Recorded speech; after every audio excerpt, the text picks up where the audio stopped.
you were the one that kept me relevant. I would have faded into obscurity like I thought. I'll take that. I will take that. Don't forget. Perfect. Who or what inspires you? MattyTingles. Clip it. I need that clip forever in my life. No, I'm kidding. You're now listening to The Creator Code, the podcast dedicated to unlocking the secrets of your favorite online creators. Each week, we will deep dive into the tech, tips, and tricks to find out what truly makes them tick. Whether you're a new creator just starting out or an accomplished veteran, this show is made for you. And now, here's your host, MattyTingles.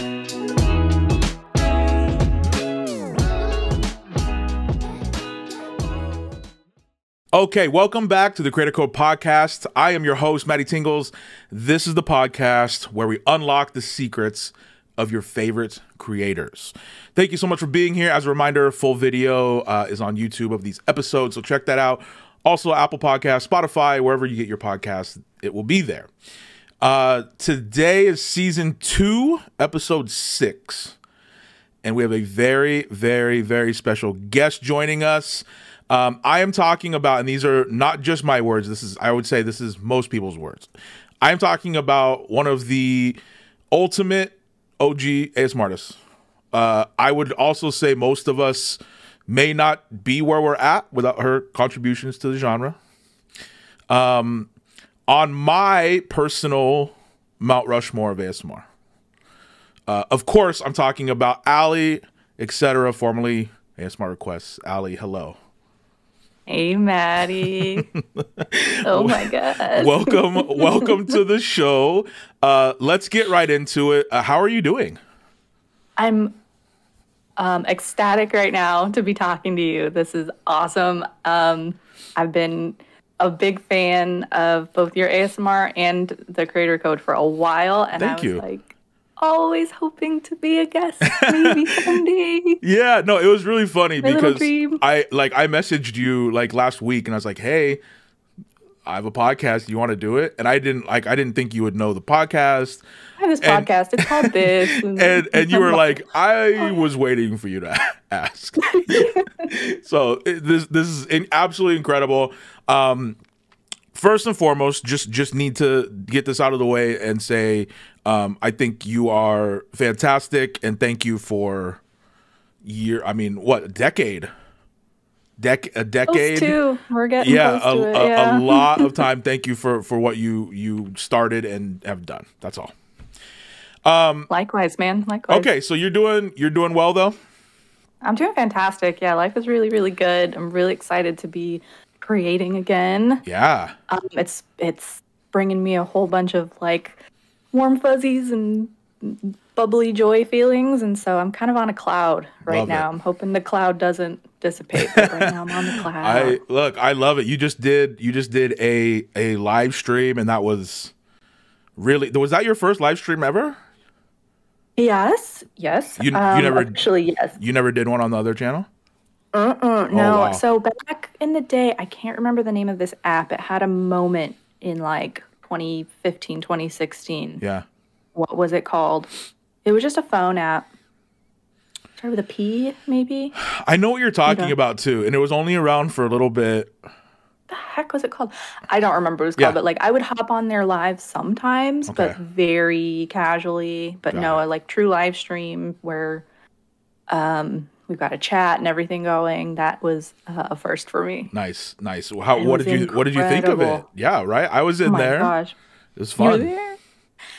Oh, thank you for being there. It was like a little security blanket. Dude, I was so nervous. I was like this, and just kind of because it was to celebrate 50,000 subscribers, and so I was just kind of watching the ticker because I was like, if we get to 49.9, we're going live. Right. I didn't know if it was going to happen that night or the next day or what, and so I didn't really have it planned. So I was just, oh man, I was so anxious. But then as soon as I got on, that all kind of just melted away. Yep, exactly. And the chat exploded, and it was just nothing but love and support and positivity, and then I just had a blast. You were modding. Yeah, and that's technically. It really was nice though. It really was nice because when we were talking before, you were kind of asking like, you know, advice on stuff, and I was like, definitely get mods, definitely get people to moderate. And then I was in there and I was like, there's nothing to moderate. Like people, like everyone's just nice. Which, you know, I think in general, the ASMR community is nicer than any community online. You know, being online though, you know, there'll still be people online like that, of course, but no, I don't think I deleted or it did anything as a mod, not one thing. So that's amazing. That's so good. That is incredible.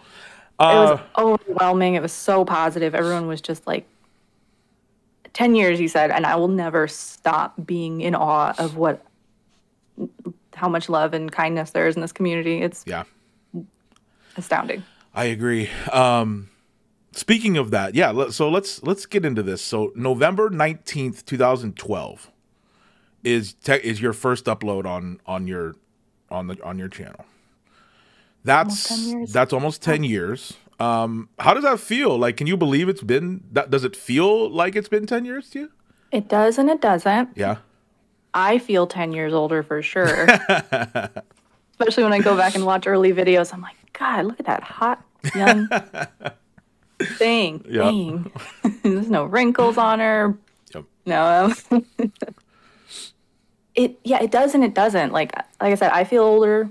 I feel a little wiser. Yeah. I've got a son who I had then who was a baby, and he's 10 now, you know. Wow. I've got a big kid. And then also, I remember the very first time I sat in front of my laptop and whispered into my webcam. Right.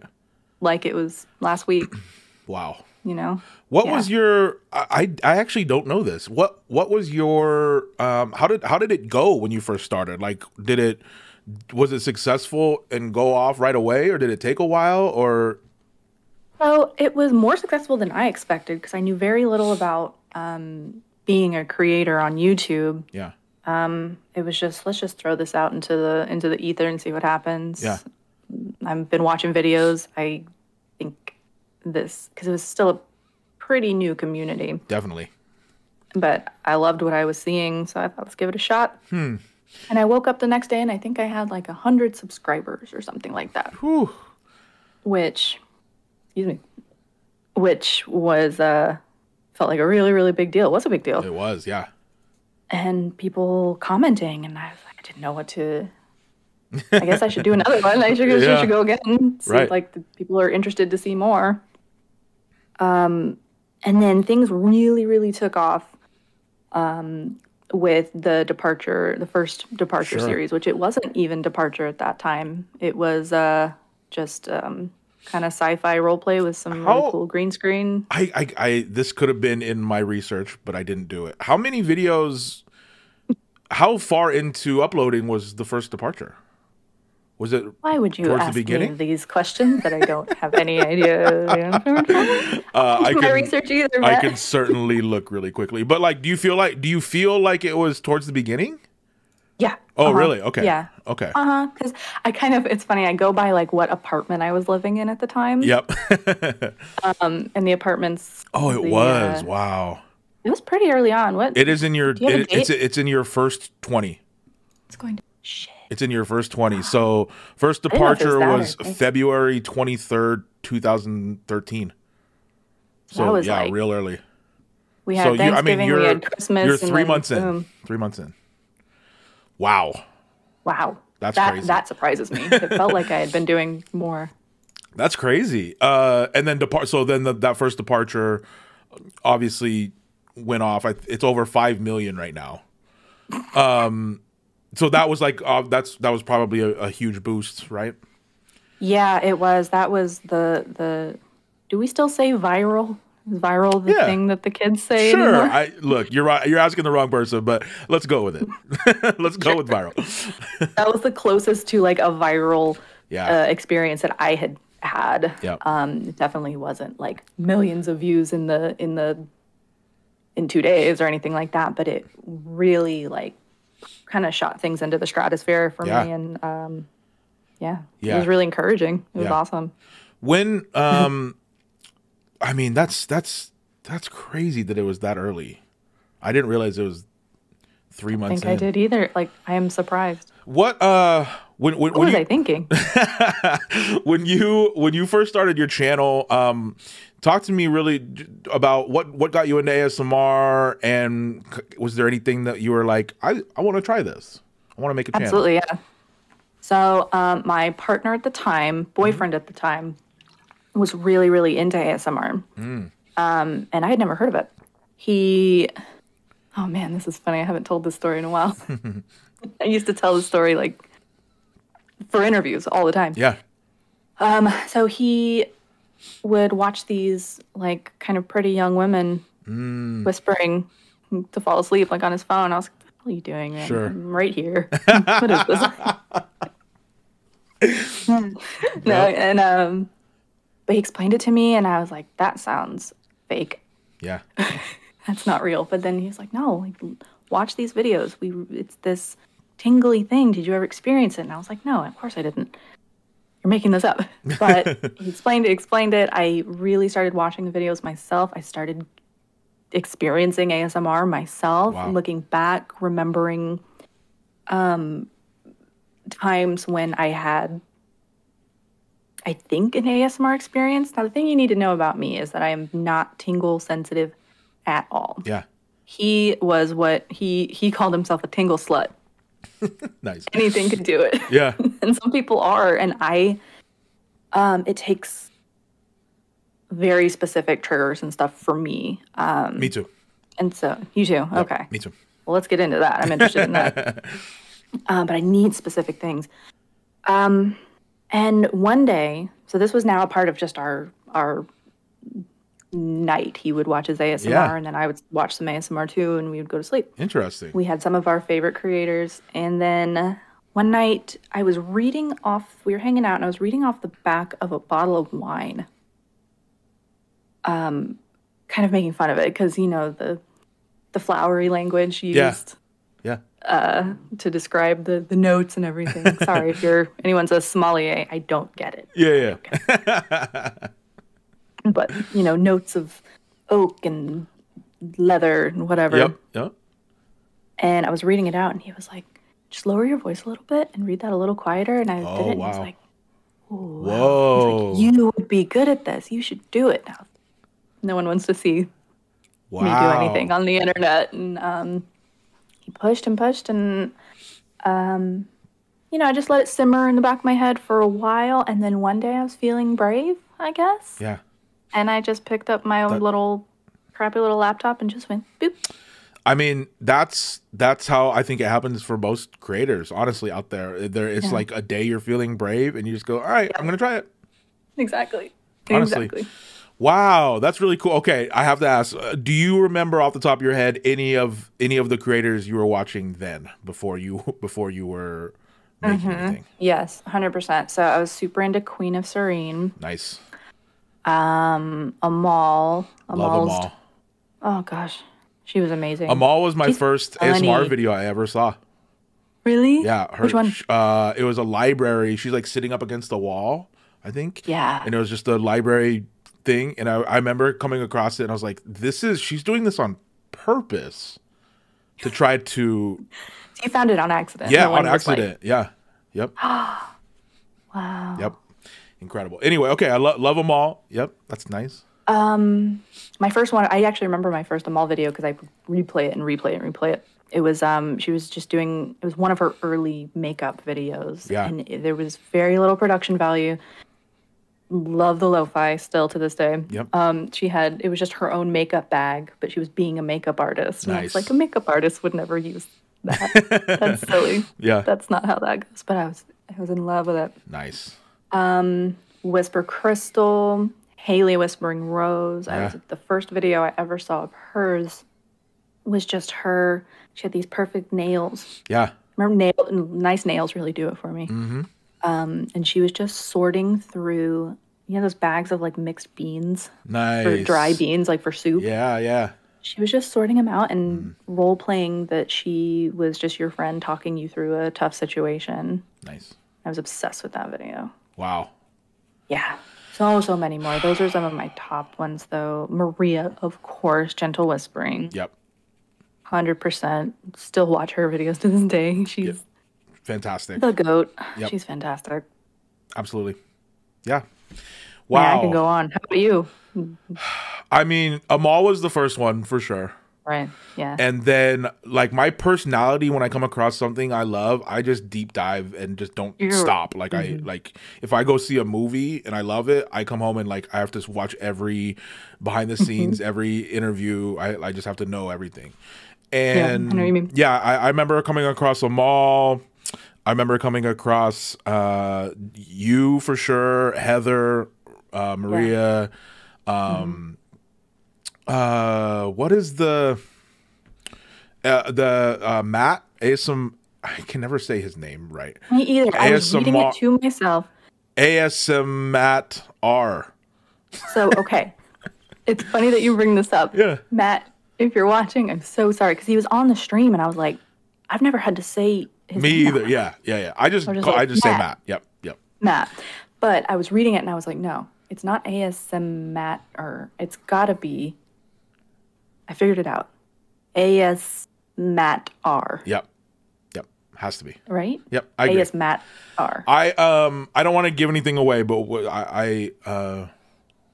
were working on something together. So he should tell you. It's very close. But again, like, I'm not like saying it out loud, you know, like you just don't we need to know. Okay, Matt, Matt, write in the comments of this video phonetically how to say it. All right? How about that? Okay. No, but he was the first male ASMR artist I ever saw, and he did these, like, before he showed his face, he did these, like, just audio. And I'll never forget, he did one of the character from There Will Be Blood, the movie. And, like, I remember that one. And he did, like, a Breaking Bad. Like, he just did all of these, like, character. It was so good. Did you do the intense monologue? Yeah. He would just do the scripts. It was so good. So good. Okay, so we're in, 2012, 2013. What was it? Try to explain, what was it like back then? Like, I feel certainly less saturated than now. I think I read today that there's 13 million ASMR videos on YouTube. Wow. So when you were doing that, nowhere near that. So did it feel, here's genuinely, this is what I've wondered for 10 years. Okay. Did it feel competitive at all back then? It's an interesting question. Yeah. It felt, more than anything, it felt like Wild West. Yeah. Kind of in the way I imagine YouTube felt when, Philip DeFranco was first coming up. Sure. And just the early days of YouTube. It felt like that. Yep. It also felt secretive somehow. Definitely. Because as you have experienced explaining ASMR, because you tell someone, well, I'm a YouTuber, and they're like, yep. What? And it's this cool thing, and they want to know all the details. What do you do on YouTube? And you're like, yep. Just like relaxing. Yeah. Anyway, so it felt like infinite opportunity, but also you have to be kind of secretive about it in a way, even though there's nothing shameful about it at all. I mean, especially back then, like for me, the first 3 or 4 years, it was like kind of secretive and like, but then it really took off like 2019, 18, 19. And like, there's like Super Bowl commercials everywhere. And like stuff. So that made it easier for me to explain after that. Cause then it's like, I think most people has at least heard of it. Most of them have at this point. Yeah, no, the people I encounter now, if they're a little older than me, maybe you're my age, if they haven't already heard of ASMR, I'm like, your kids know what it is. Yeah, exactly. Yep. They know. Yep. Competitive at the time, there was maybe a tiny bit of that. I remember, because me and Heather became really, really good friends into a few years into my channel. before that, me and Heather both, I remember, had a conversation where we both felt kind of like, because we came up around the same time. Yeah. I think she was a little sooner than me, but we were kind of growing at the exact same level. Yep. And so I think for me, there was definitely like, she's like nerdy and smart and kind of funny, and that's kind of like my vibe a little bit.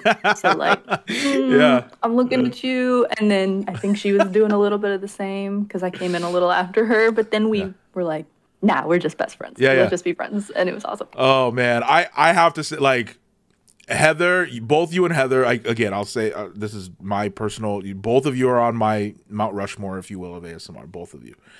And I remember, and this is one thing that I kind of miss about ASMR on YouTube now.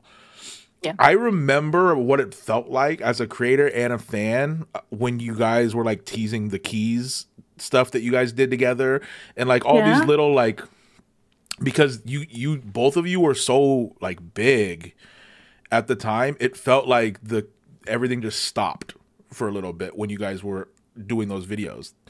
Yeah. And I don't think that happens now. I think there's so much going on that like no one who watches ASMR sees everything now. It's impossible. No, yeah. And back then I felt like I could almost keep up with everyone's uploads back then. You know? Yeah, so I remember me and Heather and others sometimes would try, and once we were like really working closely together, especially me and Heather, we would try and time our uploads so that they wouldn't compete with each other in any way. Awesome. And now there's just, you can't. There's no. Oh yeah. There's no need, really. It's like, I think I think what you just said is a great way to put it, the Wild West. And honestly, like, you guys were kind of, there wasn't any rules, really. There wasn't any like, this is what it has to be. You guys were kind of just kind of making up the parameters of what ASMR could be at the time, which I think is really cool. The beauty of it is that people are still doing that. Totally. And there's like, we didn't even set parameters, really. We just did some stuff that we thought was cool, and people are still doing that. Like, we've got the invisible triggers. That has happened since I've been away, and that is like brilliant. Crazy. I was like, that's freaking brilliant. Yep. And what else? There was something else I was thinking of. I mean, things have changed and grown, and it's just like anything you can imagine. We will get into that in a little bit. Cool. So your channel's going well. It grew exponentially. You made a lot of videos. Then you took a break, right? And now. We're fast forwarding. Oh, we're gonna go back. We're gonna go back, but I want to get into this. So I was like, yeah, I took a break. I took a bunch of breaks. Okay, but you did take. I think you did take a couple different, because you came back a couple times, right? Yeah, I never meant really to ever take breaks, but it's just life. What happened? Life happens. Life happens. Yeah. So now, Ali, etc. New channel, and by the way, 50,000, or actually you're at 53,000 now, in like 2 weeks is insane. I'm pretty happy about it. Like, think about that. That's really amazing. That's so fast. Didn't happen last time, I don't think. Right. Yeah. How does it feel to be creating again, and also how does it feel to kind of be in front of people's eyes again? I was scared. Just like everything, I feel like I'm starting so many stories like this. Like, I was nervous, but then I decided to just do it, and it was wonderful. Yeah. That's the narrative, man. Like, I was, I mentioned this in some like community posts over on the old channel, and I had to shout out a good friend of mine, IRL friend, who I work with. She's a coworker. Nice. At my day job, and she. Just getting to know each other, she was like, so wait, you did YouTube? And I was like, yeah, it was like close to 500,000 subscribers, whatever. And she was like, what? Why did you stop? I was like, what the right. fuck?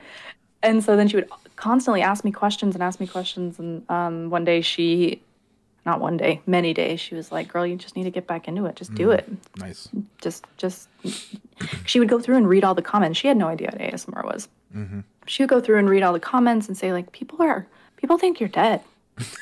You need to tell people that you're not dead. Oh my gosh, that's so funny you say that. Like, I have friends who are creators now, and they'll take a month off, and they'll get messages of like, "Hey, hope you're alive." Yeah. Yeah. Yeah. So I have some guilt about that, but we can address that later. She just said, just say something and feel it out. You know, like I think people are more, because I thought I've been gone for 2+ years, 3 years. I don't even know exactly how long, but I've been gone for X amount of time. I've faded into obscurity. No one cares. Like, it doesn't matter. Said, I think you might find that some people do care. Yeah. So just throw something up, say hi, feel it out. And if people are interested and it feels right, maybe start making some content. And she was just speaking to what was already kind of in here. Exactly. Yeah. And I think I just needed someone to kind of nudge me to do that. And the second I did it, it was like snorting a bunch of drugs. Nice. Yeah. Yeah. I get it. Instant. I was like, oh my God, this feels so good. It feels so right. This feels like home. And I'm getting so much emotional validation from all sides. And how can I not? So I was scared. Decided to be brave, decided to do it, and now I am just like so freaking grateful that I did. Nice. So to answer your question, it feels incredible. Nice. I'm happy. I'm very happy for you. It sounds like creating and doing what you do puts you in a good place, and you it does when it's pure. Yeah. Look, I missed it. I'm happy for you. I'm also happy for me as a fan that you're that you're making more things. The whole time that you weren't uploading, I think I mentioned you in every interview I've ever done. I'm pretty sure. Okay, you're the one that kept me relevant. I would have faded into obscurity like I thought. I'll take that. Like, I will take that. Don't forget. Perfect. Don't forget. I will take that. What can people expect on this new channel? So that's the theme of keeping things pure right now. Is no big promises. I have, like I said, 10 years have passed. I've grown, I've learned, I've grown as a person. I learned back on ASMRrequests sometimes that big promises were a weakness for me. Yeah. Not that I think of myself as unreliable or this or that, but man, you blast promises out onto the internet and that's it. You got that the expectation that people put on you plus the expectation that you have on yourself. Oh, yeah. Once those things collide, it's impossible. It's brutal. Yeah. Okay. So, theme of this right now in the spirit of keeping it pure and keeping it a happy thing is no big promises. Yep. I just know that I'm going to do it while it feels good. Nice. Definitely have some role plays coming up. Ooh. I am ready for role plays again. Boy. Okay. My laptop is currently sitting on one of my role play props. Oh. For my next one. Okay. And yeah, I'm just going to try and really listen to what people are saying. I do read. I can't respond to all the comments, but I read through the comments and I'm listening to what people are saying. Yep. Nice. And I'm gonna try and keep it fun. I think that's and again, I think why that's why the channel name is great too, like the Alex Cetera. It's like it's gonna be me. I'm not sure what it's gonna be. You're not sure what it's gonna be, but it's gonna be something. Yeah, and I actually really like that. That takes off.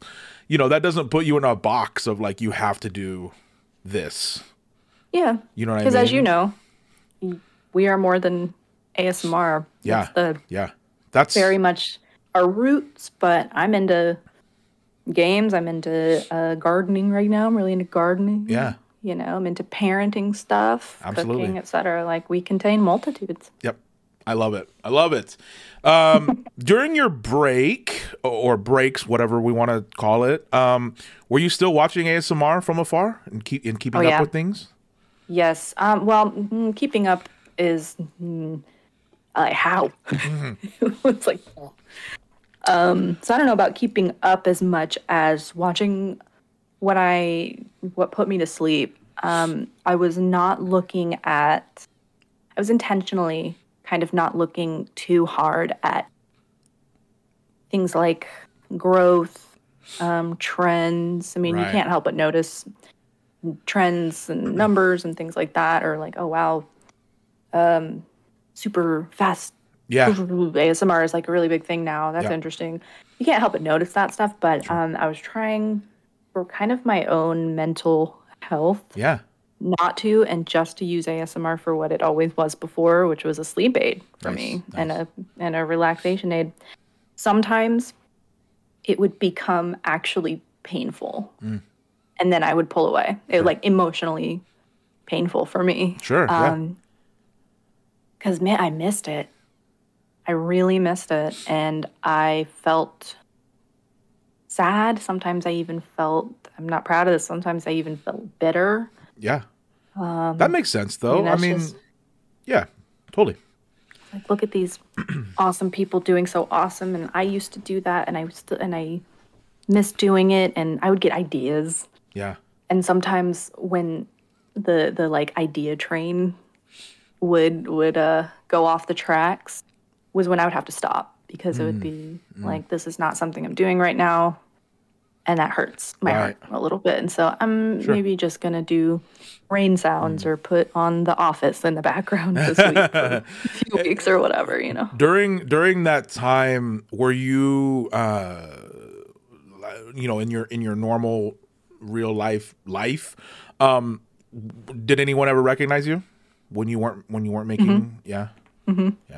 Yeah. It was interesting when I first sort of re-entered the workforce. Yeah. Talked about this in my kind of last goodbye video over on the old channel. Yeah. I stopped doing YouTube full time, started getting jobs. Yeah. Just like had to make money, had to pay the rent, feed the kid. Yep. The first job I got, I interviewed for. One of the two interviewers mentioned that he watched my channel. Wow. Halfway through the interview, and I was like, I don't know oh my gosh. I'm genuinely kind of freaked out about stuff like that. Like I've noticed in public and stuff, and I get that, but like, look, none of us know how long this whole thing lasts on YouTube.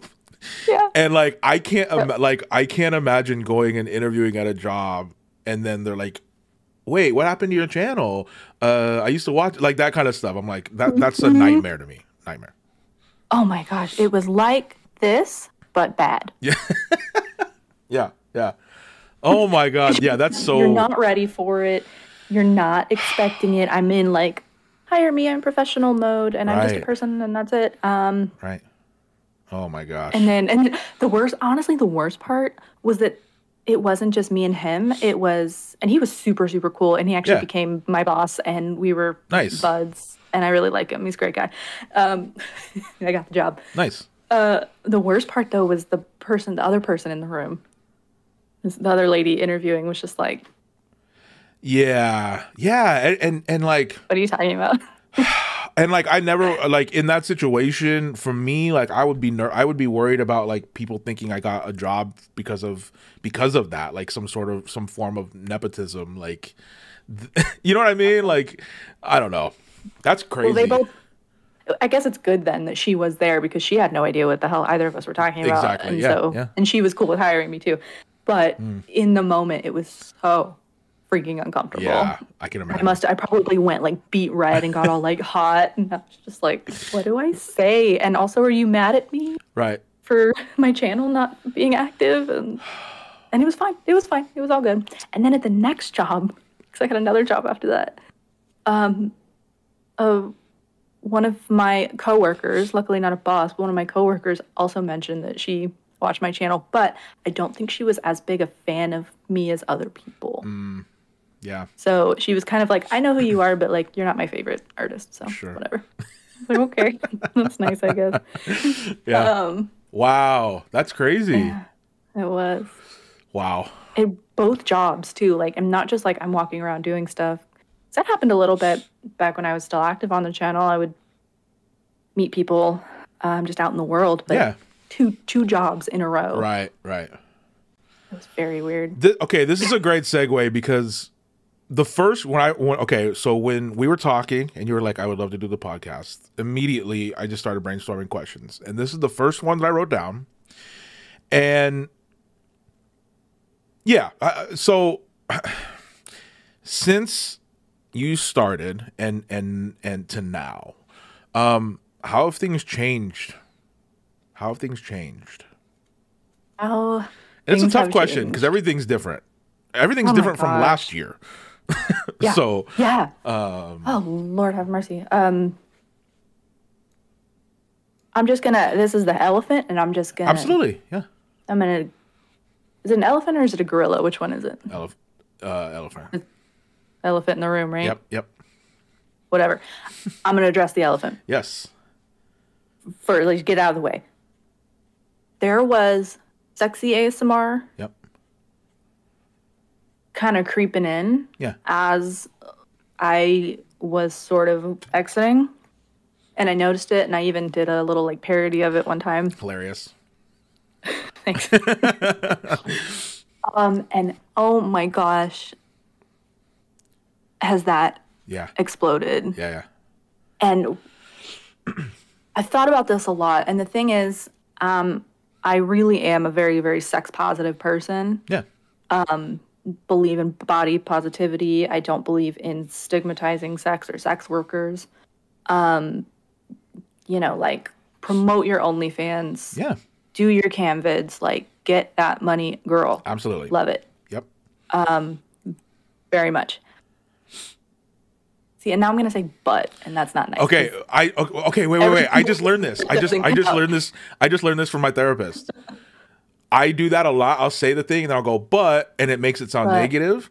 So she said, instead of but, just say and it works really well. So like, we support them, blah, blah, blah, blah. And I just learned that. It works really well. Okay. All right. Thank you, Matt's therapist. I appreciate that. Mental health. Good for you. Yes, absolutely. Good. Absolutely. I'm therapist shopping at the moment. Nice. So. Yes. Also very much believe in destigmatizing mental health and absolutely therapy. It's for everybody. I've been going there. Two things. One, I've been going for 5 years now. Nice. And two, I genuinely don't think there's anyone in the world that would not benefit from therapy. Exactly. Okay. You said it. Yep. It's for everybody. Yep. Okay. So that's our crusade that we'll work on together later on. Absolutely. Okay. So, sex positive, and also, there you go. And additionally, I don't know. There is such thing as like not safe for work ASMR. That's a thing. I personally, I don't get it. I don't see how I could have both of those things happening at once. Right. But that's me. I'm one individual. Yep.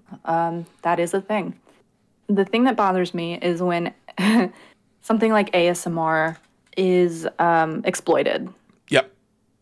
For gain in another way. Sure. Now, what does that mean? What does exploit ASMR mean? I mean, ASMR is for everybody. It really is, and I believe that. Yes.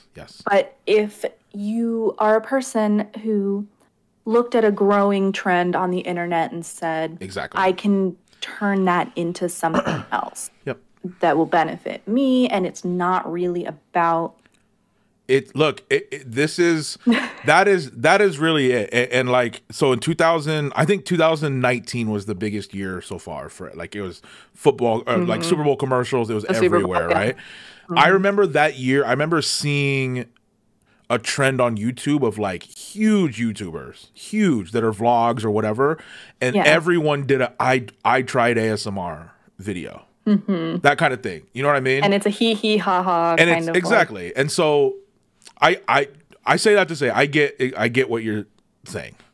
Yeah, whether it's I get it. exploiting it for comedy. Yeah. Or exploiting it for subscribers to your OnlyFans. Yep. I don't love the exploitative thing. And so, or exploiting for money. And, you know, like, you and me are not gonna sit here and pretend that ASMR artists don't make money from, of course not, yeah, the genre. Yeah. Like, it's a beautiful thing that we're able to. Absolutely. But I think it's also true that for most of us, that was not the motivating. Certainly not. Ever. Yeah, certainly not. And It was a cool thing that happened, but that you probably just nailed it there. Is that a big thing that's changed? Is there are a lot of people who started recently or in the last couple years, starting there at the I can make money from it. Yeah, and you can kind of tell. And my fiance, who actually does not experience ASMR at all, you know, he's got his cozy things. He likes the rain sounds and whatnot, but he's not so much with the whispering or the tippy tappies. What did he say the other day? He cracked me up. He goes, I was scrolling just through new videos on YouTube, and he looked at one and he goes, "Is that what flight attendants look like in first class?" Oh no. Am I missing no. something in first class? I'm over in economy, and I'm not like, Oh this my is what God. I'm missing. Okay. All right. Oh Like, my, that's hilarious. where's the titty shirt over in economy? Look, I think the No coolest. It's a really hard thing to. You can cut that if you want to. Yeah, no, that's hilarious though.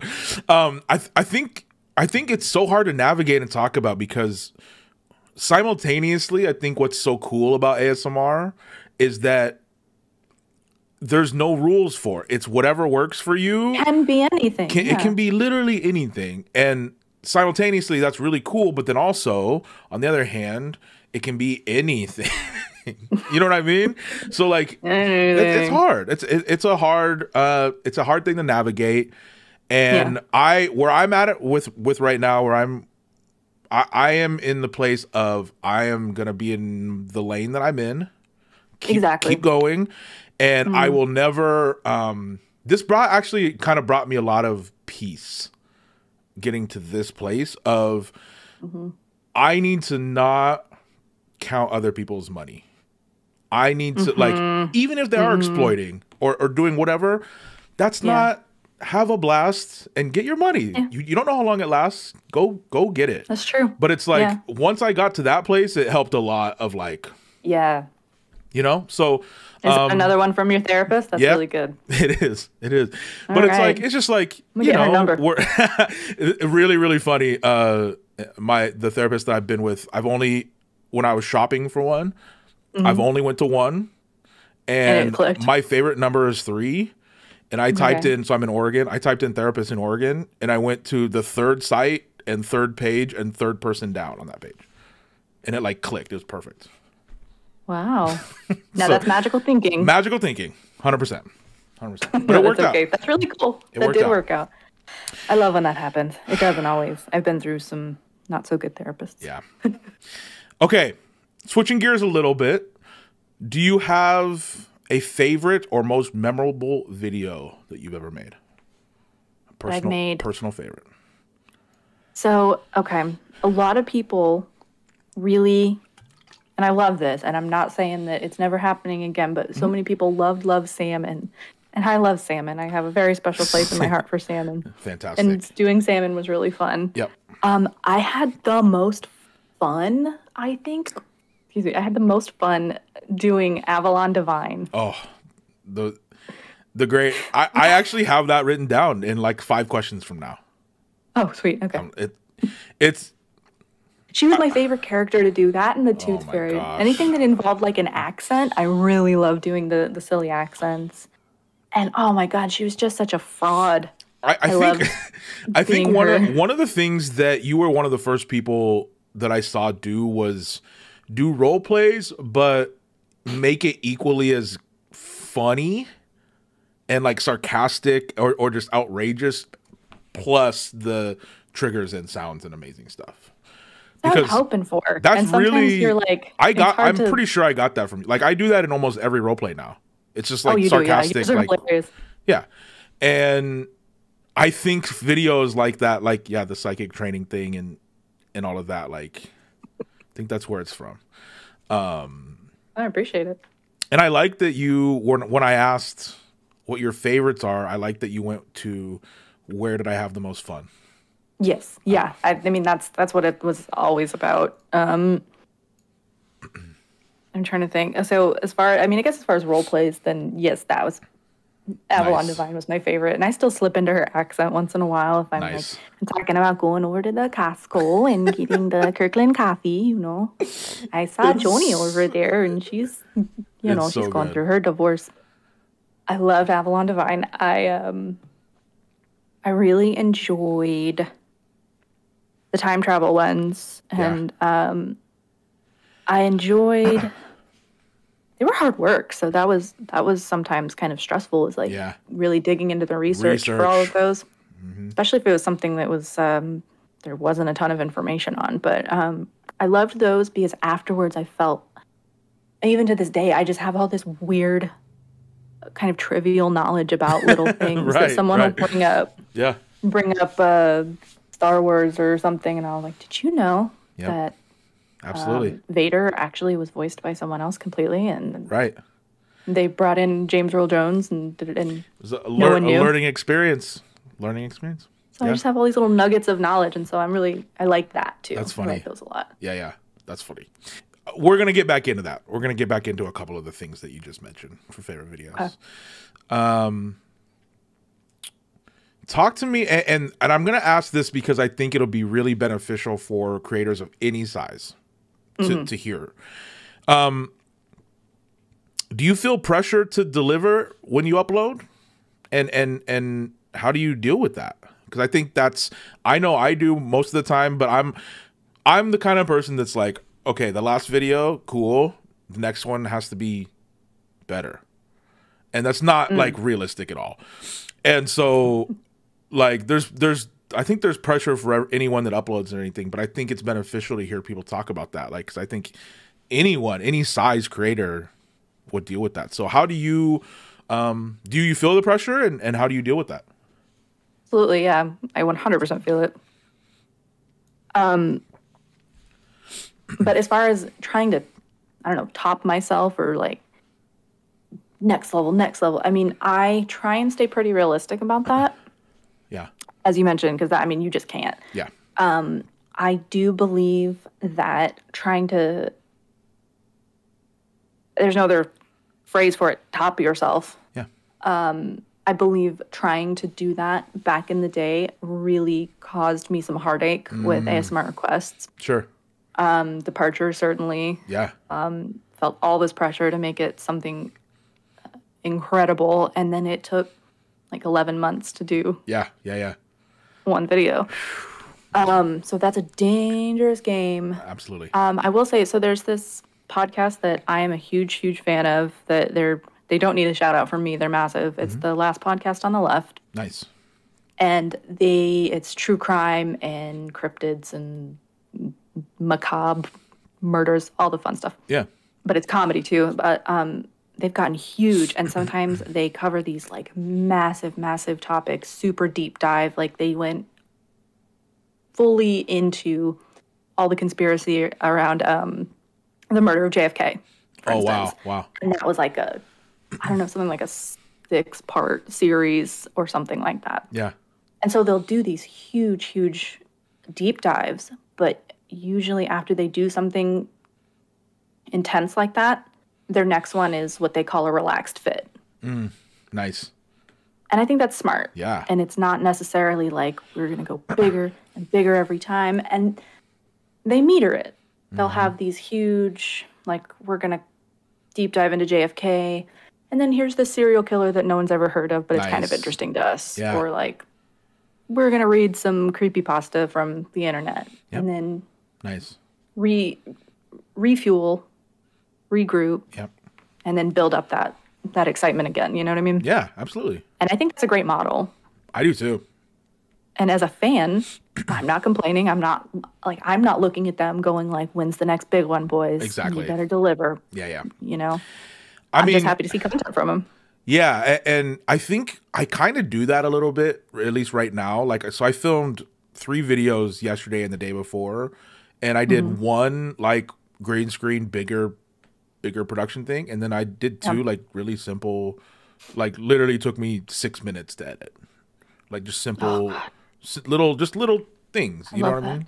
And so I think okay, so in the realm of the pressure to deliver, I think what we're saying is finding a balance of the level that you're creating at. That, yes. And also, I think it's good to remember, because as a creator, we're also fans of other creators. Yeah. And if you just sort of put yourself in that mindset, there are going to be people who demand, the moon. But mostly as fans, we're not expecting that. Totally. Think of the creators that you really love. You're just excited when something new comes out. You're just on the journey with them. Yep. If something epic comes next, great. Yeah. If it's just, something real simple and down to earth, that's great too. Yeah. So that's my advice. Know. Think as a fan. Think as a viewer. I like that. Yeah. I think I know. I can only imagine the expectation and the pressure after the first departure, and then especially after the second departure. I can imagine, but I can't, because it's like it was a different time and just so crazy. But also, like, if you look at it on the other side of it, like, that's really, really cool that you were able to make a couple things that were so game changing that people wanted to see what you were doing next. I think that's really cool. Yeah, it was beautiful. Yeah, and terrifying. Absolutely. Absolutely. All right. I actually have, so you said you're not on Twitter yet. I posted a thing on Twitter a couple days ago, and I was like, hey, I didn't say you're going to be on the podcast, but I was like, hey, if you could ask Allie anything, let me know what you would ask. So I have a Twitter question from Luna Bloom ASMR, who's fantastic. I love Luna Bloom. She's fantastic. And her question for you is, what are your favorite things to do for pure enjoyment? When are you the happiest? Oh, okay. Great question. Thanks for asking, Luna Bloom. I didn't know she watched me. That's awesome. I love, right now, I'm super into my garden. So I've gotten real into gardening. It's like you hit 30 or like late 20s, 30 as a white woman, and you just got a garden. I don't know what it is. We're all doing it. I think that's fair. Yeah. I don't know why this is happening. And I remember Fred's voice years and years ago when he was Whisper Mister. Yeah. He was super into gardening, and I was like, oh my God, 21. I forgot about Whisper Mister. Whisper Mister. Wow. They had to tell me that on the stream. I was like, what was his name? And you're like, right. I forgot about Fred that. Gaines. And I was like, yeah, Fred Gaines for a minute. But what was he before that? Whisper Mister. It was. Classic. Wow. Gardening. So I remember him being very into gardening, and I was like, whatever. Yeah. Okay, cool. Yeah. I mean, I was like, I respect it, but like, that's not an interest of mine. I hit, 28, 29. Now I'm 31, and I'm just like, I must grow vegetables. I must be in tune with nature. I need all of the bees to be my friend. It's just a really weird, intense thing. Yeah. I'm not even that good at it, but I'm working on it. So, nice. I actually took my fiance and I both took the week off of work, and everyone's like, where are you going on vacation? Mm-hmm. No, we're staying home. Be with my plants. We're doing our garden. We're redoing our garden. Love it. I love it. So that's bringing me a lot of joy. Love hanging out with my kiddo, especially when it's something that we are both into. Yeah. So I'm really enjoying Stardew Valley right now, and he's super into it too. Nice. So I love nerding out with him on that. I love trivia. Nice. I don't know if that's surprising or not, but I actually have a weirdly encyclopedic knowledge of Harry Potter so trivia. many time travel. No, I'm kidding. No, I'm Harry kidding. Potter. Harry Potter. Yeah. Okay. I'm not good at any other trivia. That's so trivia. funny. That's again another thing I'm going to bring up later. Is that try to stump me right now? Is that your best genre? Is that your best genre of trivia? Yes. Yeah. Harry Potter. Yeah. Yeah, no, I've won like pub trivia stuff by myself multiple times. Yep. It's weird. It's not cool. No, it is cool. But it exists. No. It's very, very cool. Okay, well, look, first of all, thank you to Luna Bloom for the question. And I was surprised by that question. When because I thought most people would ask you about like ASMR creator it's very stuff. Pure. Yeah. It's and very when I sweet, read that, I was like, oh, that's the one to ask. That's a nice one. Yeah. As a huge fan, this is the one you just have to indulge me here. Oh God. Okay. I just have to ask this. Okay. How was the process of making specifically the second departure? It was very silly. Yeah. Very silly. Like of all videos that's ever been made in ASMR, that is the one that I want a 2-hour documentary of behind the scenes. Like I want to know how everything was made, because it's like, so I can only give you 50% of that because it was 50% my partner at the time also. And as far, if you want answers about effects, VFX, any of that, I'm not gonna be able to help you because of course, no, I want to know like your side of it, like when, The first thing that always comes to mind when I say silly, the funniest thing to me is that I think I might have even posted a photo of it at some point. So the scene in the very beginning, the sherry, the spinning, the spinning. Okay, that looked really cool and like a cool effect. Nah. That was me physically standing. Yeah. Okay. I feel like I've talked about this before. This might not be news. But I remember the post. I don't remember exactly what it was though, but I remember you posted. So there were these push-up paddles. Yeah. That we had that, I don't know why they spin on the ground, but they're. Do you know? Kind of picture what I'm. Yeah. And so it was like a little disc about this wide with a handle, and the base of it would spin for some reason, but it's for push-ups. Yeah.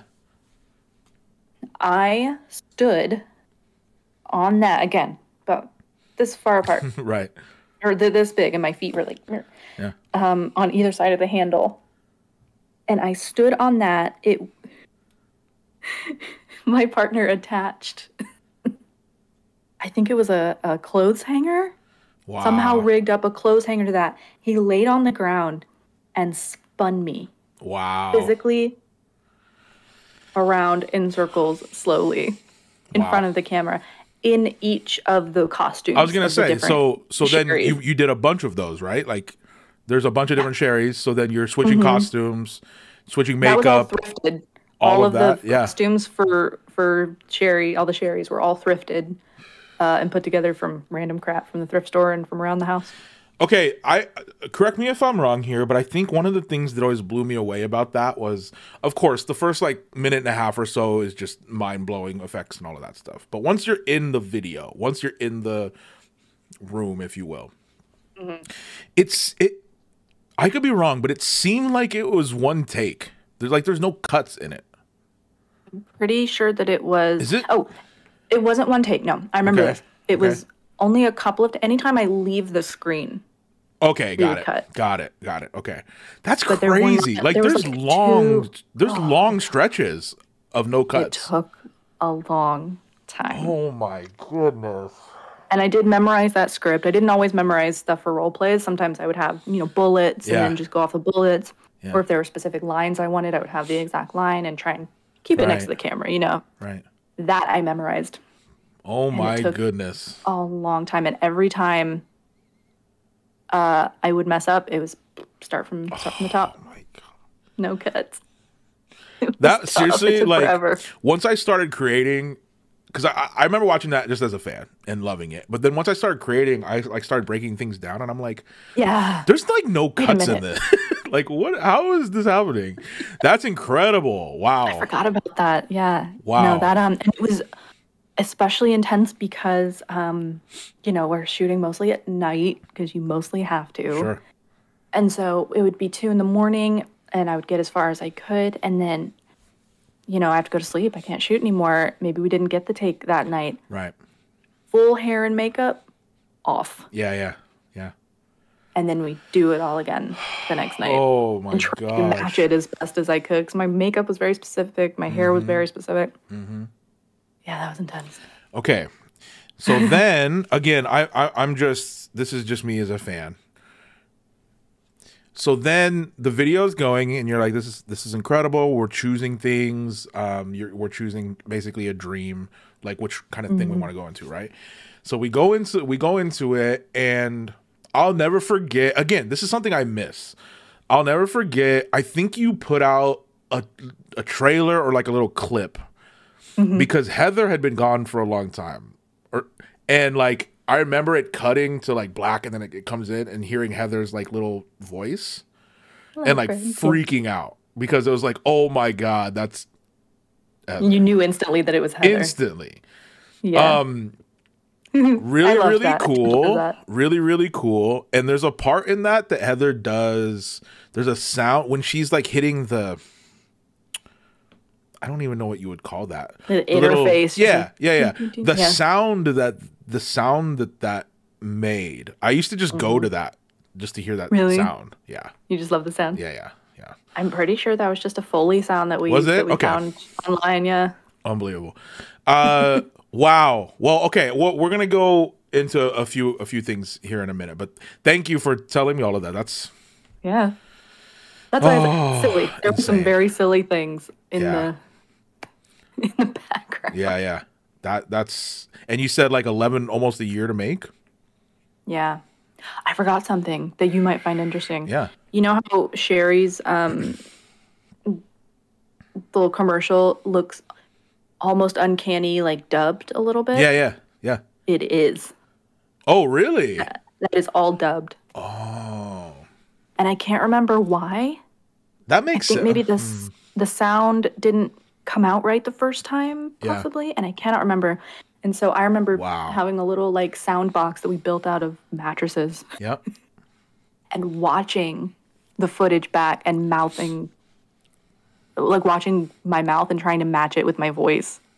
And I actually really liked that it worked out that way because it's kind of cool that it's a dub. Yeah. You kind of feel it. You know what I mean? Totally. It's not a perfect. Totally. And you want that like a slightly creepy, uncanny valley kind of thing. Wow. But I forgot about that. I stood there in my little mattress fort. That's amazing. Saying the lines and trying to match it. It was cool. Wow. I actually, I think it was 2019 again. We did a movie with Reese's or Reese, like the candy. And why did you keep saying Reese? Okay. So it's Reese's to us, right? And it was shot in Canada. It was shot in Toronto, and it's a different thing. So it's actually translated to Reese there because French, there's no translation for Reese's.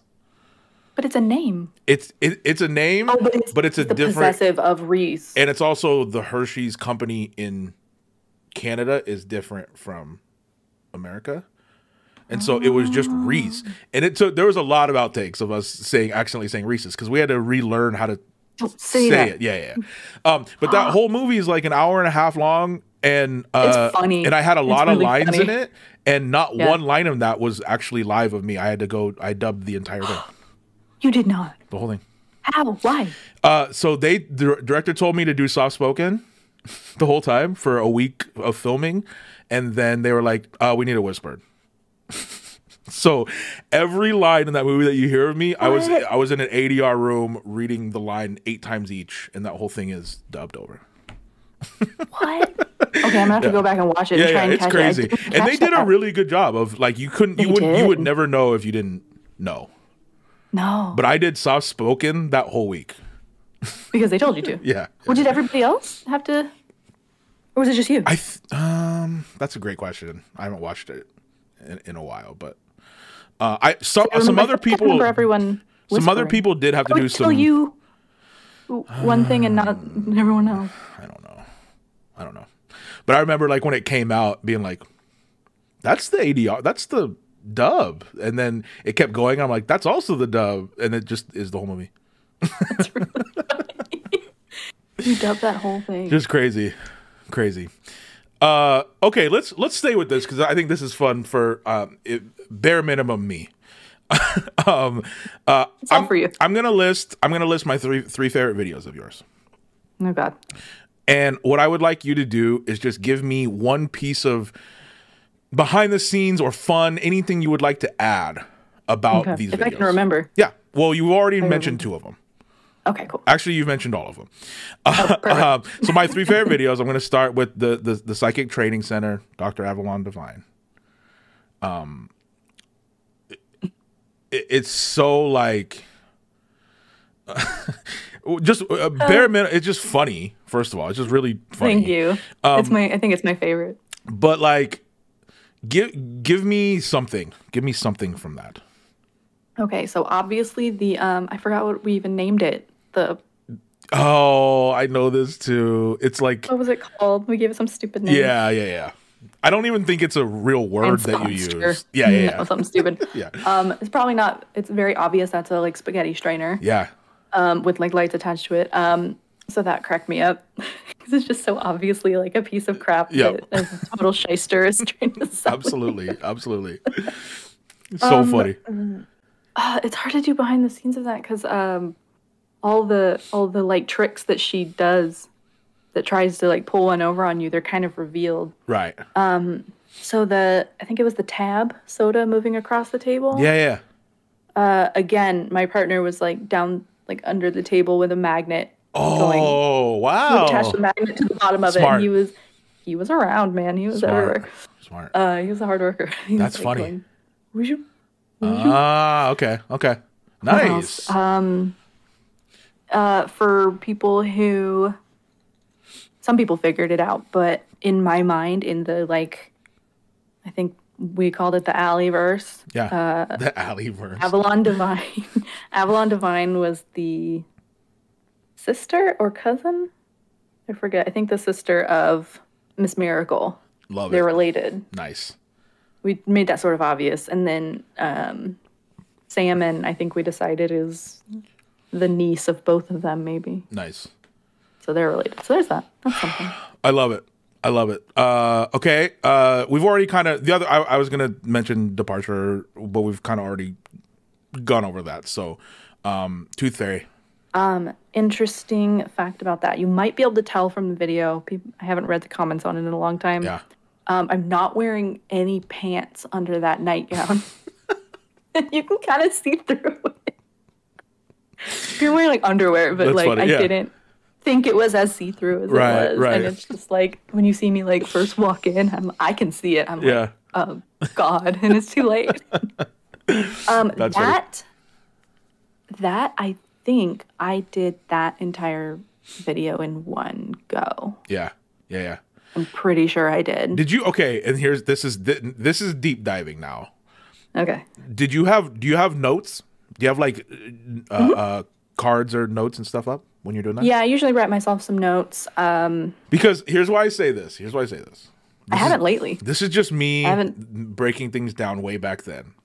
Yeah. When you're talking to the camera and you're offering like things to them, like of things that you can offer them, coupons and stuff. Yeah. There's moments where you're like looking left and right, and it looks like you're thinking of things to like say, like to offer them. But in my mind, I was like, those could be note cards. Those could be note cards. Often they are. Oh. I had a whiteboard for that one, I believe. This is like learning how David Blaine does magic to me. No, it's not. Oh, sorry. This is insane. Okay. No, it was all real. It was all real. No, I love it. I love that video. I do. It's so good. I had a whiteboard, and I mean, a lot of it was off the cuff, but I had like basic points I wanted to hit. Yep. It ends with a countdown, which that's a big trigger for me. I love the countdown stuff. You want to know something about countdown? I'm sure we all share this, but countdowns, I'm always so scared because I get into it. To miss a number? And I'm like not really paying attention. I'm going to miss a fucking number. I feel like I definitely have before. I have done that. Yeah, I've missed numbers. No question. Everyone's going to say something. You know what though? So okay. Editing. You know what's been happening with me in the last couple of years is little things like that have actually worked out for me. Like little like mistakes. They've became like memes. They've became like inside jokes with my community. Yeah, that's a good thing. Yeah. And so like there's a video where I'm green screening and I completely forgot to cut out, so it cuts to a green screen behind me, first of all. And then I'm just singing Backstreet Boys for like 30 seconds. And I left it in the video accidentally. And that's still up. It's still on my channel. But that became like it's like a book. It's a library. I think it's a library video. Okay, watching that but like, as soon as we're off this call. But like that became such a good. At first, I was like, "Oh my god, I can't believe that's in there." But then, like, no, that's cool. Everyone was so nice and funny about it that it became an inside joke. You know. So, okay. Anyway. Do you have it as like a custom GIF or something on your? Oh my god, I should. For your Twitch, you should. That's good. Yeah. That was a freebie for you. My mind's blown. Okay. The next question I asked every creator this, and I think it's again beneficial for people to hear. Talk to me about, especially right now with the new channel. Talk to me about your process of where the ideas come from. Take me from idea to upload. Idea to upload. So I mentioned earlier on the idea train and how that used to be like that never turned off. Right. Even in the years I was gone, the ideas for new videos were constantly coming to me. I was still tapping on stuff everywhere. you know how it is. Yep. But I would kind of like be quiet. That's like kind of a sad thing. And now I'm letting the crazy train. Wow. So I've started just a little note document on my phone, and just as soon as something hits, I'll type it, and it is insane. Or it might be insane, but I know what I'm talking about. And so already that list is like nice. Yeah. Long. Yeah. Love it. Love it. So right now what I'm doing is just keeping the list, again, keeping it fun. And when I know that I have a block of time that I can shoot, check the list and see, like, do I have everything I need for this? Right. Yeah, I'll do it. Nice. The other day, I decided I wanted to do a role play that's been on that list for a little bit, and I was driving home from the hardware store getting gardening stuff, and I was like, let me just pull into Target real quick, and I'm going to get this prop. Yeah. And it was very kind of spur of the moment, spontaneous. It wasn't always like that. That's again, the new vibe is fun, loose. I like it. Keep it pure. Yeah. And so far, I mean, there's only 4 videos up on the channel. 2 of them have been just me playing Stardew Valley, which I'm going to do that anyway. So it really was just like, let's just turn on the mic and the camera. And it was very organic, just be myself. I guess the most planned video that I have so far, that I've uploaded so far, was the nightmares video. Watch this if you have a nightmare. That one I just kind of scribbled out some notes. Nice. I didn't think too hard about it. I just, again, kept it very organic. What are the things I need to hear? Because I have a lot of nightmares. I have a lot of bad dreams. And so what are the things that help me? And then I'm just going to talk to the camera. I love that you just said that, because I do that all the time of like, what video helps me? And then I'm going to make one. Yes, exactly. Kind of a pay it forward kind of thing. 1,000%. Yeah. And then that's just the best way to keep things authentic. Yeah. Absolutely. My equipment is... we're working back up to some of the better equipment. We're getting there. We're getting there. We got you the new Yeti. Yes, I'm so happy about it. It's like Christmas. We're getting you there. Got the new Yeti. We're getting me there. Yep. And then just editing when I have time. Yeah. And when I feel like it. What does editing look like for you? Put all the files onto my PC, which is not a very powerful machine. Wait for that to happen. Open up Premiere. I still do use my Adobe suite. Yep. And editing. I love it and I hate it. Mostly I love it. but it's painstaking for one, and it's always been this way. And it was cool because I hadn't edited for years because I hadn't shot any videos. Yeah. And I opened up Premiere and I was like, do I still know this? And I had to like arrange my my interface how I liked it. But then once I started, it was like a bicycle. Nice. Like, that's good. boop, boop, boop, nice. Yep. Nice. That was really cool. That felt good to get back into that. And I love the process. I get like deep focus on it. Yep. But it's painstaking because I'm trying so hard to listen for any sounds that are not good. You know what that's like. Mm-hmm. And so I'll do a full edit through with all of my cuts and everything, and then I will watch it, the entire thing back. Yeah. And just watch it. Fun fact. And that's the worst part. I've never once watched a video back after I'm done editing. Really? Which is probably why I have Backstreet Boy green screens in my in my videos. But I literally like I edit it and I kind of scrub back and then go scrub back and go as I'm editing. Like that's smart, yeah. And then I'm like I put it up and I never watch it again once it's up. Honestly. So like, you know, that's why there's like two videos ago I had an error. I said I like yelled cut in it and it was in there. And that one was bad because it was so loud, so I re-uploaded it. But thinking on it now, I probably should start watching these back. It's tough though, especially with these like half-hour or longer videos, because really like when you're editing, you're working, you're in it, but then you just have to sit and stare at your face. I know. And like, you know, I'm checking. We should find to make sure I don't have like stuff in my nose, and like I have to. We should find like a fan or a viewer or something that you're like, hey, I'm gonna send you the video the day before. Watch it for me. Don't trust anybody. That's the big. I've been saying this from the first episode of this podcast. The trust is really hard.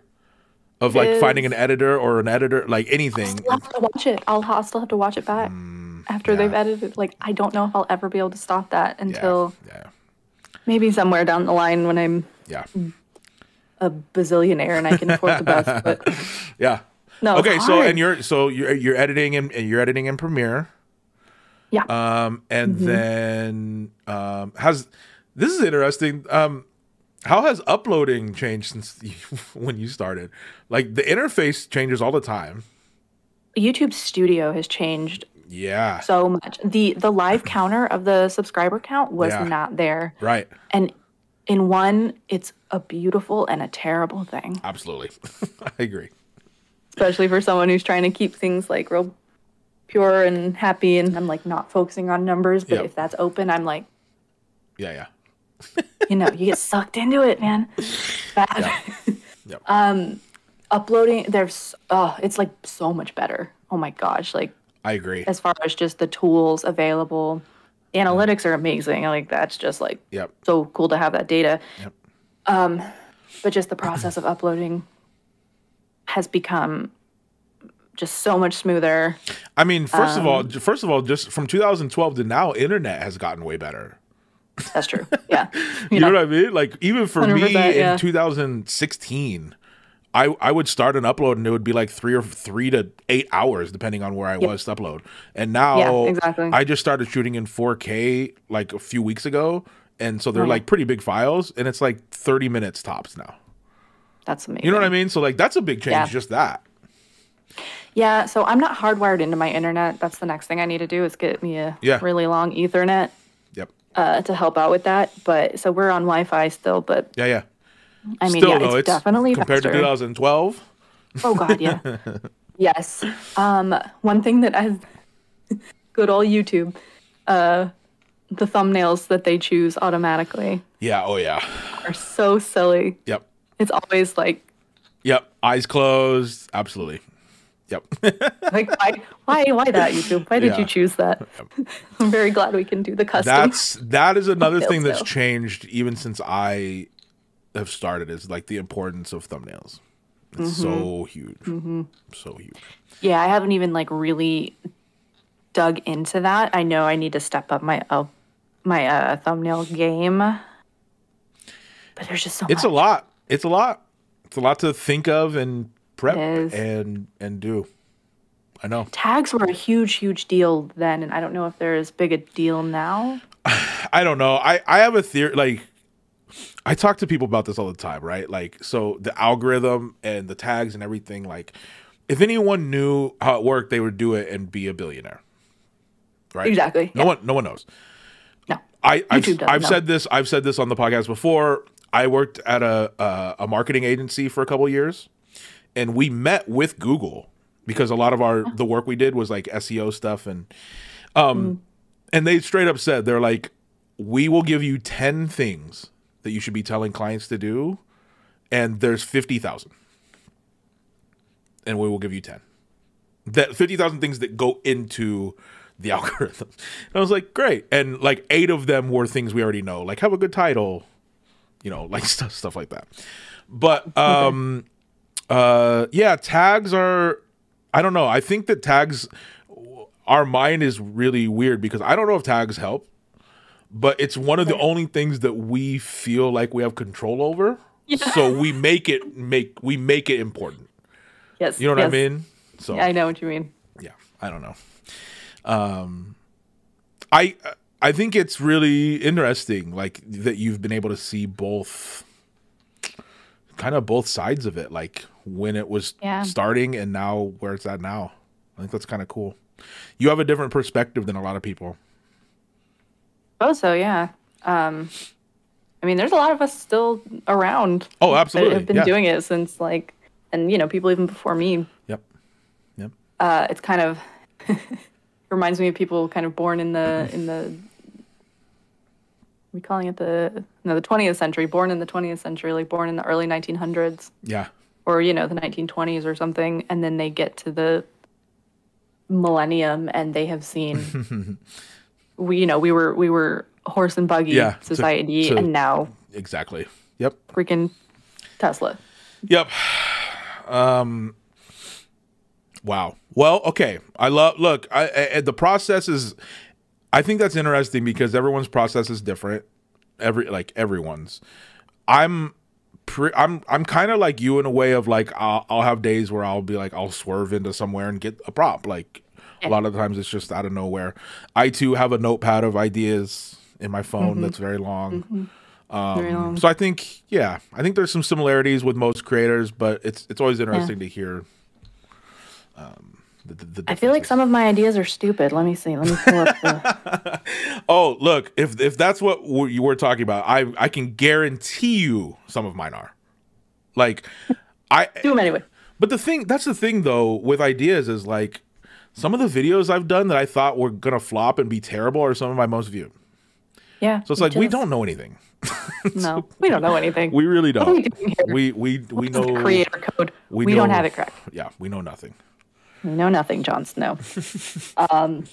Okay, one of them, I'm just going to read this out loud. Yeah. No, I don't want anyone to steal it. That's fair. I'm just going to call it Tiny Dino Theater. Oh, okay. And that's all I'm going to say. Interesting. Tiny Dino Theater presents. Okay, I like it. And that has very high potential to be very, very stupid. Okay. I like it. But we're going to try it. I like it. To give you an idea, it's nonsense. It's all nonsense. Okay? Yeah. I get it. It's me too. Do you think from the ASMRrequests channel, do you think that you'll continue any of the series from there? The time travels or any of that? I know you're asked that a lot. Well, no, let's talk about it. I really want to. Especially because they are, just since I've come back, the overwhelming consensus is time travel, thrifty. Yeah. And I still love both of those. I might rebrand them into something else. It might not be exactly the same as it was before, because again, that channel truly did not just belong to me. Yeah, totally. You know? Yeah. So I don't know how proprietary. Right. And you're keeping the other channel up though, right? Absolutely. Yeah. Okay. Yeah, that is for sure. We'll not take that down. Okay. But I mean, I really, really want to bring those to the new channel in some way that feels familiar. Yeah. Nice. And but not too much like Thrifty Tingles now is over here. Like, right. Yeah. That's good. You know? Okay. Yeah, That's I saw what a lot want. of people asking you that in the live stream. So yeah. Okay. Yeah, big time. All right. Who or what right now? Who or what inspires you? MattyTingles. Clip it. I need that clip forever in my life. No, I'm kidding. I'm kidding. You're the inspiration. Yeah, no. People like you, really. I am incredibly inspired by your fine self. GB is just like, I'm just watching her and just like in awe of her. At this point, that's pretty much all you brain. can do. Like, that's all you can do watching her. You just have to be just in awe. Why are you so fucking cool? Yeah, totally. You know? Yep. Yep. But I'm really loving, it's hard to find. I'm trying to separate getting tingles and being inspired because it's both. Yeah. You know what I mean? Like, I'll be watching someone who I love and I'm so relaxed, and then immediately I'm like, right. What if I did this? Right. Yeah. Inspired by this. You know what I mean? Yep. Ephemeral Rift. I know he's not new or anything. He's been crushing it for years, but he's like, and he's always been brilliant and crazy, but he seems, especially lately, to have really, maybe it's my imagination, but he seems to have honed it in a way that it was more kind of just esoteric, weird, chaotic. Right. Back in the day, which was awesome. Like, it was really cool. And he's just like the true definition of an artist. That guy has an artist's brain. Absolutely. You know what I mean? Yep. Just weird and wonderful. But like, he seems to have really honed the weird with the funny, with the relaxing. I agree. And so I'm watching him and I'm like, how do you do it? He's inspiring. I agree, and I just want to throw this out there. That is one of the only people in the community I've never spoken to, and I would love to, because I think he's fantastic. I've never spoken to him either. And he has videos that I go back to all the time. He has one of, like, it's years ago now, but it was like a world in the future where he was selling candy, and candy was like a currency. Ooh, I don't remember that one. It's so good. That's anyway, brilliant, though. I think he's brilliant. God. So yeah, his recent one, like the POV, you're a desperately injured NPC and I'm looting. Yep. That was so freaking smart. Like, that's just such a funny idea. Yep, he's fantastic. And his best worst ASMR video that I think was like, it's the details. Oh, the details. He's got like Vince Gilligan level details. Oh, nice. That's a good. Yeah. You know. Yep. So like his best worst one. Did you watch that one? Yeah. It was like April Fool's. Yep. But he didn't even upload it on April Fool's Day. Right. It was the day before. And he mixed up his mics and it was just gorgeous. Yep. He's brilliant. So like little things like that, like those little touches that he does, that GB does in her cosplays, role plays. Yeah. I love that. I love that stuff. And then I'm also very much just inspired by like what is going on in my life and what I'm into. Yes. I have a ufologist training role play in mind. Ooh, that's cool. And like an MK Ultra / CIA. Whoa, that's cool. Induction role play that are going to be like light and kind of tongue in cheek. Yeah. And that's all super inspired by the last podcast on the left. Nice. The podcast I listened to. Yeah. Just silly stuff like that. And I want to do some like gardening videos and definitely some more gaming. And then mostly I'm inspired by what people are like yelling at me on the internet. Right. Yeah. You know, like, I mean, do this. I'm like, yeah, someone in the stream said, do a Mario. I think it was Matt. Pretty sure it was Matt. Yeah. Was it Matt? Who said, Allie, do a Mario role play. I was like, I never really thought about doing that. But then I remembered my son has this big Bowser. Nice. Stuffed animal. Yeah. And then I thought that would be hilarious if I'm like fighting with Bowser, but he's 2 foot right stuffed animal. Yeah, absolutely. I mean, sounds to me like it's basically just me. And no, I'm kidding. I'm kidding. You're welcome. No, I'm kidding. No.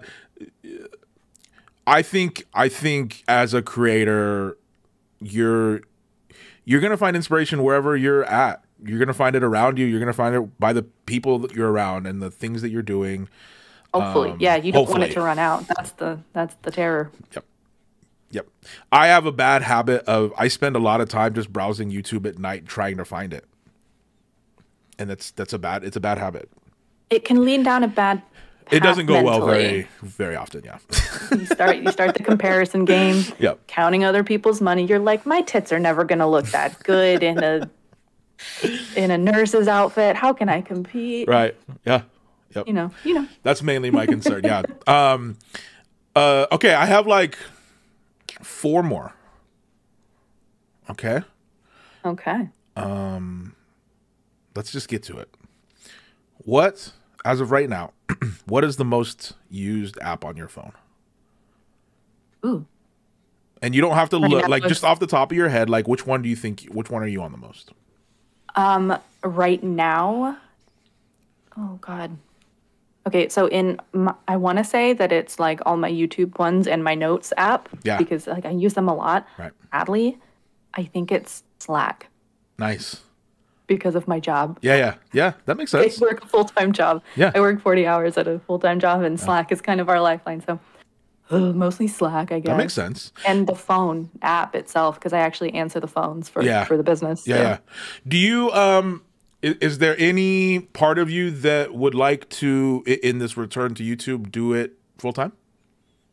Yeah, very much so. Okay, great. I actually really I'm really happy that I found a job that I love. Yeah. And I really, really enjoy it. It's not, I don't know if I would call it a career though. The closest thing I ever got to a career was YouTube. Yeah. Like that felt right. truly like I can see myself doing this until people stop caring. And eventually I will get wrinkly.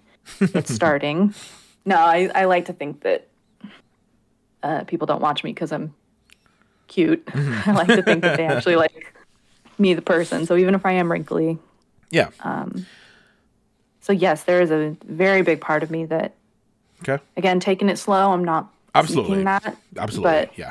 Again, I wasn't back then either. It really did kind of present itself in a great way. At that time, it was easier because I was actually working a job that I really hated. There you go. So it was easier. And you like your job now? I like my job now. Yeah. I will say this. I've done, I've been full-time for 5 years now, 4 or 5 years now. And look, best job I've ever had. Love it. The every part of it I love. Yeah. But and no. This might be a but, actually. This is a but. I truly do miss having a job and being around people at a job. I missed that too. I do. I really But do. I didn't realize I missed it. Exactly, yeah. It's crossed my mind, and I'm not gonna do this, but it's crossed my mind to like get like a weekend, like 10 hours a week job just to be out and around people. Like, because this job is so like isolating and like so isolating. And I miss, like, when I worked at Apple or wherever, being around those people and like, yeah, it was a job, but like you were interacting and stuff. So hear me out. Okay. Hear me out. Yeah. ASMR co-working, ASMR only, or mostly. Yeah. Co-working. Maybe some gaming in there too, but co-working space. I'm in. I'm absolutely in like major cities, and we all just like we got the Keurig. We say, hey, working hard, hardly working, happy Monday. You know, water like, cooler, we do it all. Okay. Water cooler, yes. we do it, and then we're all but then we all go into our little pods. Love it. I'm in.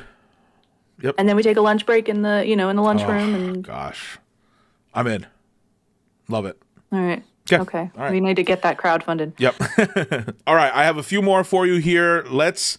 I'm actually very excited to ask you this one. I think you're gonna like it. Okay. I have to talk to you about Harry Potter for a minute. I'm an enormous fan. I too have been in trivia situations with Harry Potter and have done very well. Let's go head to head. I know you're a big. I know. Oh, that's a good video. That'd be a cool video. Actually, we could do it live and have people try and stump us like one that's a cool one, idea. And then... Okay, write that down on your phone. Okay. I like that. Okay, I'm writing it down. Okay. I would love to do that with you. Me too. Okay. That being said, favorite character, favorite book, favorite movie. Go. Favorite character, Molly Weasley. Love it. Great answer. Love it. That's an easy one. You know, you want to say Hermione, and she is an amazing woman, and I just like love her. But as a mother, especially, Sure. Molly Weasley is such an unsung fucking hero. No question. I like that answer a lot. Yes. She loves her children so fiercely, and that's her power. Yep. And she's just, you know, she's a stay-at-home mom. She has 7 kids. Wait a minute. Yeah, Bill, Charlie, Percy, yeah, Percy with Fred, George, Ron, Ginny. Am I yeah. one? No, I think it's 7. That's right. 7 freaking kids. Yep. No money. She makes it work, Absolutely. and she's amazing. So Molly Weasley is my favorite character. That is a great answer. Okay. Who's yours? Favorite book and favorite movie. Go.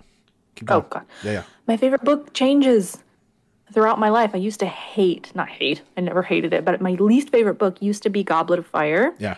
And now it's my favorite. And I don't exactly know why it's my favorite. It's my favorite too. I think maybe because it's so... Really? Yep. Was it always? I think since it's been out, yeah. Yeah. So, like, I used to be kind of like, this is like the sports book. Like, I mean, it's a lot of competition. Yeah, a lot of the sports. And I wasn't into that. Yeah. And I'm still not really, like, it's super into sports or athletics in any fashion. But I think what I love about it now is that I go to Harry Potter for the cozy. Sure. So much. And it's where the conflict really peaks right at the end. Totally. But most of the book is just like living in the Hogwarts world. And there's so much of it. Exactly. That I'm just like, it's my cozy blanket. Completely agree. Everything after that is pretty dark. And real dark. Real dark, yeah. And everything before it is it's got the cozy Hogwarts, but it's more juvenile. Like it's books for kids. You know what I mean? Yep. So. I think that's part of why it's my favorite book too. Is it's the turning point into this is not a book about just kids doing magic anymore. Yeah. That's the moment right at the end. Like when Cedric dies, it's like that's it. Oh, it's real. Yep. But leading up to that, you get all the the good Hogwarts. Absolutely. Oh, Harry living at the castle. You need it all. You need it all. But yeah, that's my favorite book too. Okay, so Molly Weasley, Goblet of Fire, favorite movie. Movie. Oh my gosh. I can tell you my least favorite movie. Okay. Is Prisoner of Azkaban. Okay.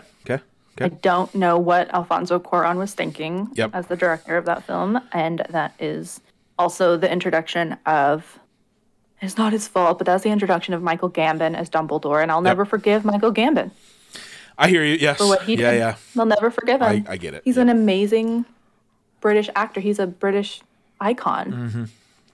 But I'll never forgive him for what he did to Dumbledore. Got it. So that's my least favorite. That's the one I have the highest, or like the strongest feelings about, actually. Okay. I want to say, weirdly, it all kind of circled back for me in a good way. Because, you've got the early Chris Columbus, the first two, with Richard Harris as Dumbledore, who's perfect. And Chris Columbus is a genius at... He was the perfect person for those first two. Yep. I wish he had just kept going. Yep. He's Home Alone. He gets it. He just captured it. And it's not his fault that Richard Harris died. Of course, yeah. And it's not Michael Gambon's fault that Richard Harris died, but he was Dumbledore. Like, he was it. I completely agree. Yep. Weirdly, though, I felt pretty good with David Yates right at the end. Like, Deathly Hallows Part 1. Yeah. Did definitely was it part 1 or part 2 with the Tale of the Three Brothers with that animation? It's part 1. It's part 1 because it's before Dobby. I know. I didn't want to bring it up, but for Dobby. Yeah. Sometimes my fiance, not to turn you against my man, but once in a while, if he's just like trying to be really darkly funny, we're talking about Dobby, and he goes like, "Well, yeah, he's dead." Yeah. And then that's when I'm like, "Can I file for divorce before we've gotten married?" Yep. Yeah, because the tale is at Luna's dad's, and that's before they get to it's part 1. You're right. Okay, so yeah, I think I felt like we were in pretty good hands with David Yates right around there. I didn't love the final scene with Voldemort where like Harry, he says some stupid line like, "Let's finish this how we started it together," and then they jump fall off. I was like, that's stupid. But yep, I agree. Man, interesting. Side note: want to start a Harry Potter podcast? Absolutely. That's literally just what it felt like for the last 5 minutes. That's funny. Oh, I could do that for days and days. Are you into the Fantastic Beasts stuff? Not so much. Yeah. I mean, I'll see them. Yeah. Once again with Dumbledore, I have a problem with Jude Law as Dumbledore because I'm not supposed to be turned on by Dumbledore. Totally. He's like too good looking and charming. He's too sexy. I agree. Stop it. I have weird feelings, and Dumbledore is my grandfather, and that's it.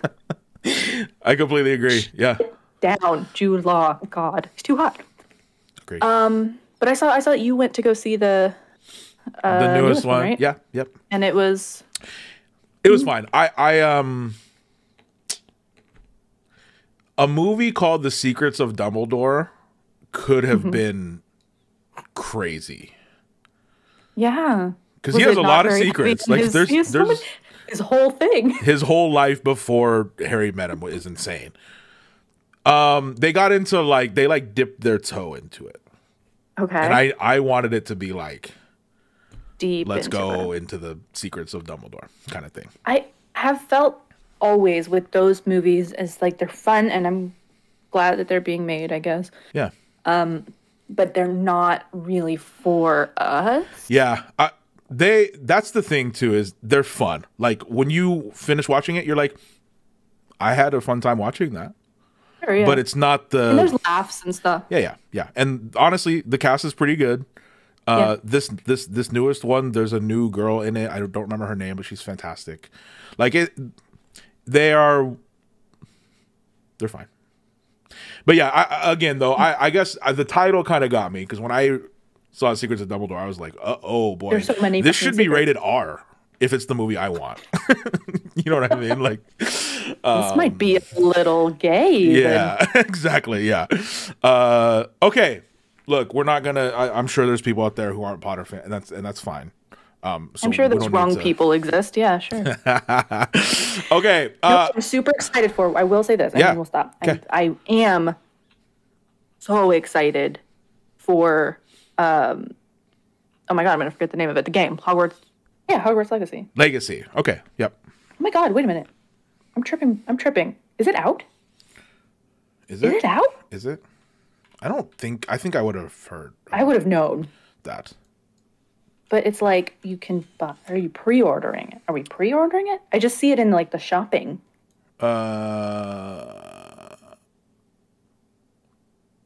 It's pre-order. Okay. Pre-order. Release date December 31st. Coming out. There you go. Yeah, it looks amazing. The trailer is incredible. And I'm very prepared to be disappointed, but I really hope I'm not. Yeah. I will throw all of my money at that game. Yeah. Okay, I love it. All right, a few more, and then I'll get you out of here. What's next for Ali, etc.? What's on the close docket? Tiny Dino Theater present. No, I don't know. I love it. Well, okay, we kind of already covered it. Like you said, you have some role plays in the works or that you want to do. Mm-hmm. Yeah, some really classic, like back to basics, love it. Super personal attention role plays. Love it. definitely want to dig more into gaming and not just casually playing Stardew Valley. I would love to, I'd love to stream. Yeah. Both ASMR and gaming and whatever else anybody wants to see. That first stream was such a blast, and it gave me a big boost of confidence. So I feel like ready to take on Twitch. Nice. We will. The streaming world. We'll get you on there. That's exciting. You're my Obi-Wan of streaming. That would be exciting though, and yeah, it's like a high. Like when you get off line, you're like, oh man, that felt so good. I want to do that again. Yeah. But then you don't necessarily. I mean, some people stream every day, and that's just what they do, and that's dope. But like, I wanted to get back on the next day, and I was like, calm down. Right. It's not like overdose on a good thing. Let's see. If you could hear anyone on this podcast moving forward, who would you like to hear? Doesn't have to be ASMR, but just if you could hear anyone, I like to put this out into the universe and try to make it happen. Have you talked to Amy Kay? I think she just messaged me yesterday. I've never had her on though. No. I would love for you to have her on. She's awesome. She's great. Yes. And she's fun, and she's doing all the cool Bridgerton stuff, which is really really cute. Yep. She's good at those.